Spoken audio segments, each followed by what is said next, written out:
The third time I laid my eyes on the late Lister Middleton's poem on the origins of things, some spiritual awakening took hold of me.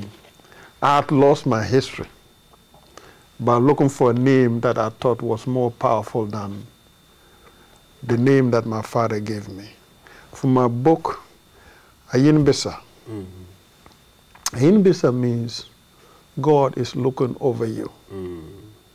But when I went to school, the propaganda in the school made me feel that that name was an inferior name. I was looking for a better name, a more powerful name, and I went and adopted Augustine. It was Lister Middleton's poem that made me to understand that whatever you hear is not what it is. Whatever you see is not what it is. Exactly. Can you enlighten us more on our late brother? Well, I'm not an expert on his work, but I'll say from that piece that you're talking about there, that we have to realize that we have to take a great way of thinking about what it is that's out there. And in my book, The Hidden Debate, I talk about something called the shell core embedded conflict theory. Okay. That is that we spend time looking at the surface of things, and we analyze the surface, but we think that it's the core. Right. And so somebody else tells us that the surface is the core, and because they told us that the surface was the core, we stop. Right. We don't dig any deeper. And so we argue and debate about the core, about this core, supposed core, but really it's only the surface. Right. And we've never gotten into really understanding what's going on. It's like the sheep who follows the herdsman. The herdsman has the sheep, and they go, and there's a cliff right there. Sheep keep going. Last week, the herdsman, the shepherd, built a ledge that he was going to jump down on. He jumped down on the ledge, and all the sheep fell over. Well, the sheep are not sheep. They're us. Right. There's a society. And we are falling over the ledge, and we don't know it. But since we're not critically analyzing, and I think this is what you're talking about, since we're not digging into to think about what it is that actually is going on, that somebody else is playing chess and we're playing checkers. Or we don't even know there's a game going on. We need to sit back and analyze the rules. We need to sit back and analyze the strategy. And then realize that even when you understand the rules, even when you understand you become an expert, the best player, those who are in power change the rules. So now chess has that the rook can move 3 times. Right. And you thought you were winning. But now that you won so good that you can't win anymore. You thought that the queen could only do certain things, but now the queen and the other person's king can do the things that the queen was doing. Well, but you learn the rules. Somebody else is dictating the rules of the game. We have to step outside of the game. We have to step outside of the box and understand that it's bigger and more important to learn all of the aspects of what's going on, not just what's on the surface. Right.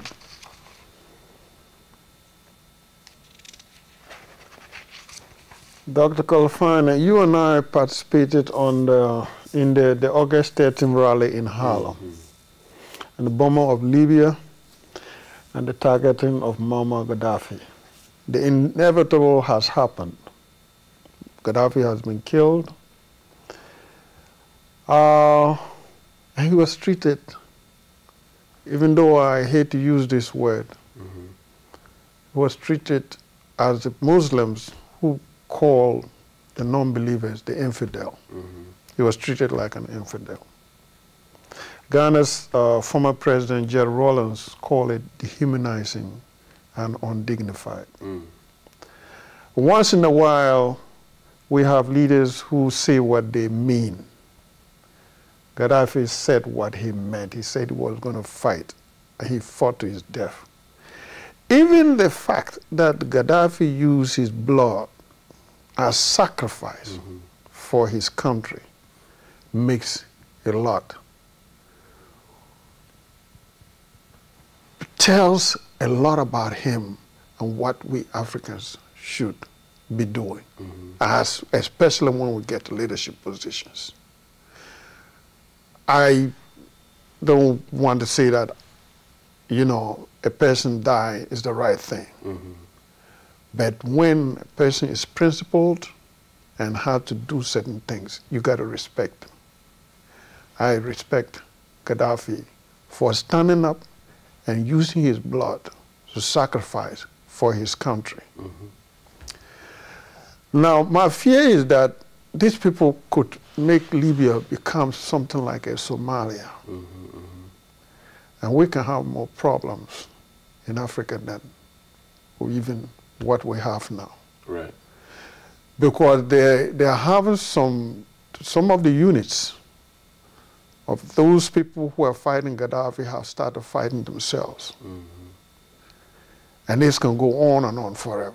Right. If we have instability up north in Africa and also southeast of Africa, it's not good for Africa. What do you think?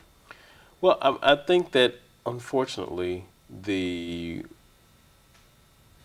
West wanted instability, and so they got what they wanted.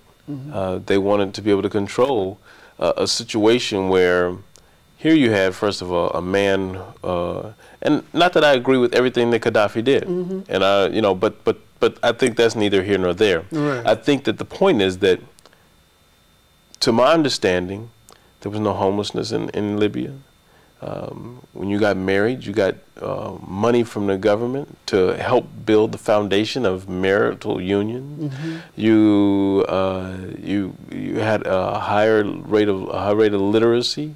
You had education and health care that were covered by the government. And here you had somebody who transformed things after the monarchy was destroyed, where people had a type of lifestyle under Gaddafi that they didn't have under the monarchy. Right. And I think that when, in the next 5 years, that people in Libya are going to look back and say, well, maybe they didn't have everything they wanted under Gaddafi, but that what they have now is nowhere near what they thought they were going to get.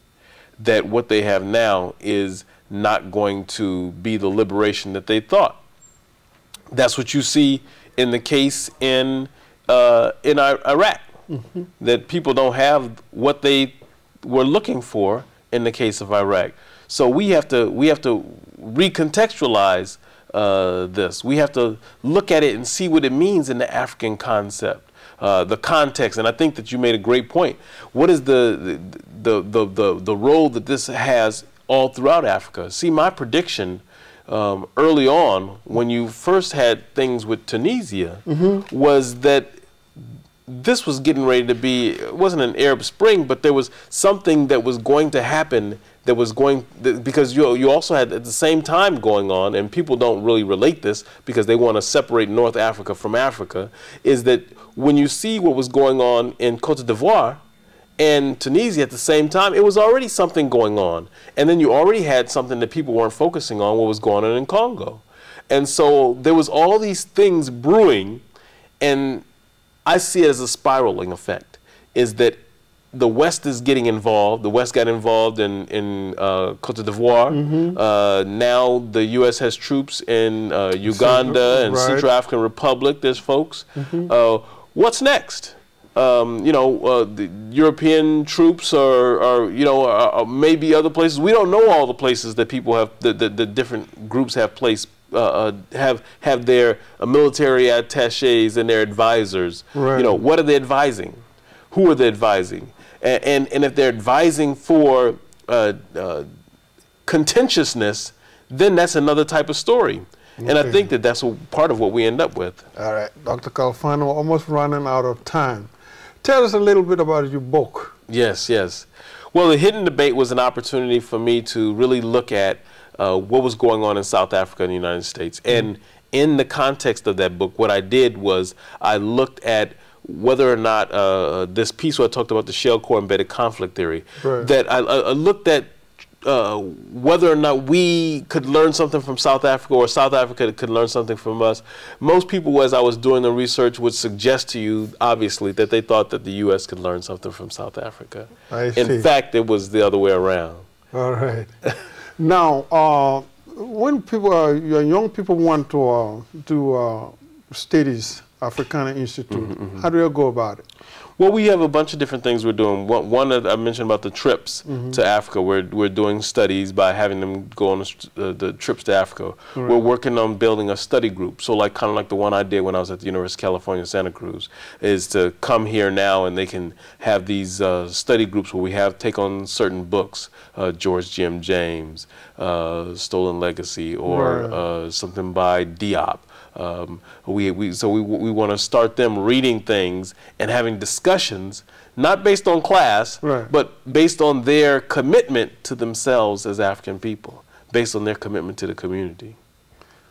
Dr. Khalfani, yes, sir. Thank you very much. Thank you. Thanks for coming.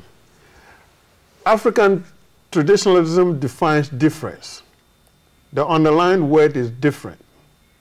Different is not deficient. Different is not primitive. Different is not uncivilized. Different is not ungodly. This is how others live their lives. They don't pray to the devil. In fact, they are more saintly than most believe. If you are viewing this show for the first time, I thank you for watching.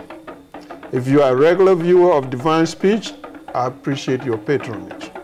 There's an old saying that every journey begins with the first step. With your permission, we have just embarked on a journey with African traditionalism.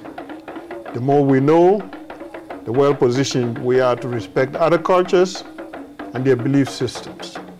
I also hope we can make a difference together. I look forward to seeing you in my next show. May Nawine bless you.